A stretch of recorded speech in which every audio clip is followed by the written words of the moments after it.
పేరు టి సుదీక్ష. నేను 7వ తరగతి చదువుతున్నాను. మా నాన్నగారి పేరు టి సుబ్రహ్మణ్య శర్మ. నేను శ్రీ వాగ్దేవి టాలెంట్ స్కూల్ నుంచి వచ్చాను. నేను చెప్పబోయే మొదటి పద్యం మహాభారతం నుండి తీసుకున్నాను.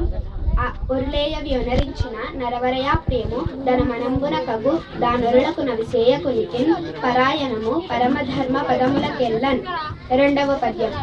వినదగునెవ్వరు చెప్పినా వినినంతనే వేగపడక వివరింపదగున్ గనికల్ల నిజము తెలిసిన మనుజుడే కోనీటి పరుడు మహిళ సుమతి.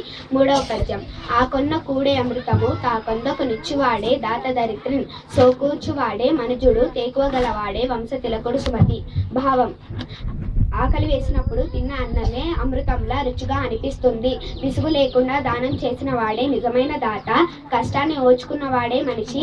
ధైర్యంగా ఉన్నవాడే వంశానికి వన్నె తెస్తాడు. Thank you.